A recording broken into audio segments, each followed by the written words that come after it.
मध्य प्रदेश के एक छोटे से गांव हरिपुर में घनश्याम नाम का एक सेठ रहता था। घनश्याम बहुत अमीर था। उसके पास खेत थे, दुकानें थीं और बहुत सारा पैसा भी था। लेकिन उसकी एक बहुत बड़ी बुरी आदत थी, वो बहुत कंजूस था। गांव वाले उसे कंजूस सेठ कहकर बुलाते थे। वो कभी किसी की मदद नहीं करता था, बल्कि लोगों से छोटे छोटे काम के लिए भी पैसे लेता था। उसी गांव में मोहन नाम का एक गरीब मजदूर भी रहता था।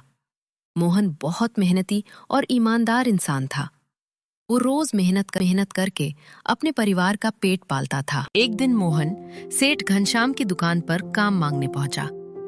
सेठ जी, अगर आपके पास कोई काम हो तो मुझे दे दीजिए। घर की हालत बहुत खराब है। काम तो है, लेकिन पैसे बहुत कम दूंगा। अगर मंजूर हो तो ही काम करना। सेठ जी, मुझे पैसे की बहुत जरूरत है। आप जो देंगे मैं उसी में काम कर लूंगा। मोहन की मजबूरी देखकर सेठ मुस्कुराया। उसे पता था कि गरीब आदमी उसकी हर शर्त मान लेगा। ठीक है, सुबह 5 बजे दुकान पर आ जाना। झाड़ू लगाना, बर्तन धोना और ग्राहकों को चाय देना। महीने के सिर्फ 2000 रुपए दूंगा। ठीक है सेठ जी।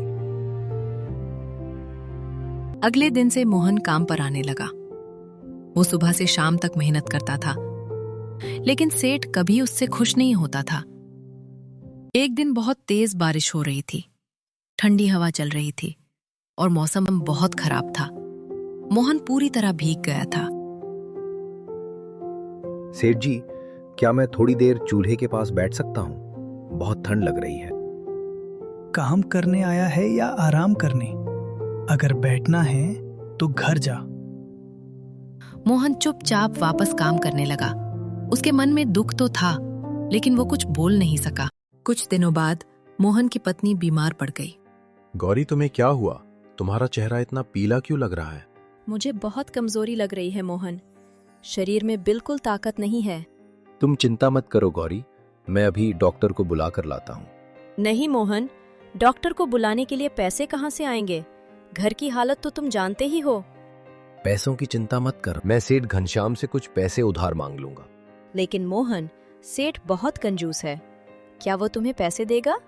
मुझे नहीं पता गौरी, लेकिन मैं कोशिश जरूर करूंगा।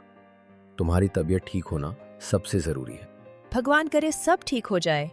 ये सोचकर मोहन तुरंत सेठ घनश्याम की दुकान की ओर चल पड़ा, ताकि अपनी पत्नी के इलाज के लिए कुछ पैसे उधार ले सके। सेठ जी, अगर आप थोड़ा सा पैसा उधार दे दें तो मेरी पत्नी का इलाज हो सकता है। मैं कोई दान की दुकान नहीं खोलकर बैठा हूं। अगर पैसे चाहिए तो पहले अपनी जमीन गिरवी रख। मोहन के पास जमीन तो थी नहीं, इसलिए वो बहुत निराश होकर घर लौट गया। गांव के लोग सेठ की कंजूसी से पहले ही परेशान थे। इसी गांव में एक बूढ़े बाबा रहते थे। एक दिन वो सेठ की दुकान पर आए। बेटा, मुझे बहुत भूख लगी है। क्या तुम मुझे एक रोटी दे सकते हो? रोटी चाहिए तो पहले पैसे दो। बेटा, मैं बहुत गरीब हूँ, मेरे पास पैसे नहीं हैं। अगर पैसे नहीं है तो यहाँ क्या करने आए हो? मैं कई दिनों से भूखा हूँ बेटा, बस एक रोटी दे दो, भगवान तुम्हारा भला करेगा। मुझे भगवान के आशीर्वाद से पेट नहीं भरना।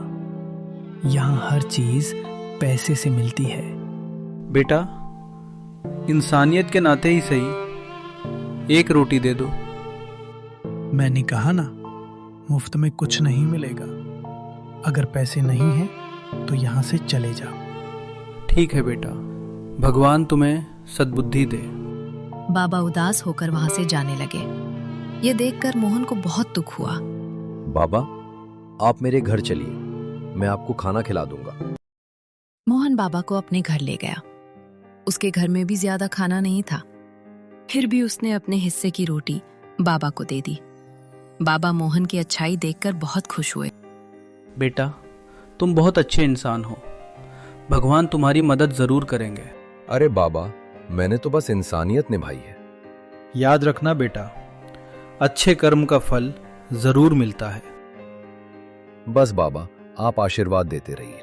बाबा ने मोहन को दिल से आशीर्वाद दिया। कुछ दिनों बाद गांव में भयंकर तूफान आया। तेज बारिश और हवा से कई घर टूट गए।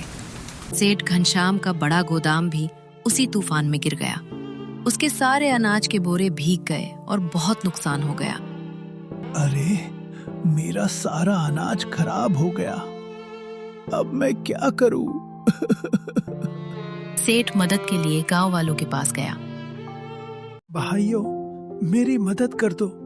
मेरा सारा अनाज खराब हो गया है। जब हम मदद मांगते थे तब तुम हमें भगा देते थे। तभी मोहन वहां आया। सेठ जी, चिंता मत कीजिए, हम सब मिलकर आपका अनाज बचाने की कोशिश करेंगे।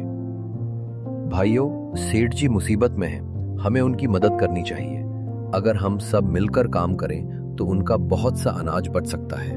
आइए जल्दी से बोरे उठाकर सूखी जगह पर रख देते हैं। मोहन की बात सुनकर गांव वाले उसकी मदद के लिए आगे आ गए। मोहन और गांव वालों ने मिलकर सेठ की मदद की। उन्होंने बोरे सुखाए और अनाज को सुरक्षित रखा। सेठ ये सब देखकर बहुत शर्मिंदा हो गए। मोहन, मैंने तुम्हारे साथ बहुत बुरा व्यवहार किया, फिर भी तुम मेरी मदद कर रहे हो। सेठ जी, मुसीबत में एक दूसरे की मदद करना ही इंसानियत है। उस दिन के बाद से सेठ को अपनी गलती का एहसास हो गया।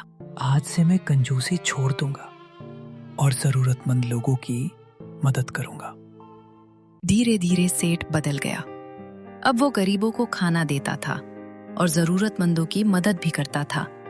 गांव के लोग भी अब उसे इज्जत देने लगे और मोहन अपनी ईमानदारी और अच्छाई की वजह से पूरे गांव में सम्मान पाने लगा। इस कहानी से हमें ये सीख मिलती है कि कंजूसी और स्वार्थ हमेशा बुरी आदतें हैं। जो इंसान दूसरों की मदद करता है, भगवान भी उसकी मदद जरूर करते हैं।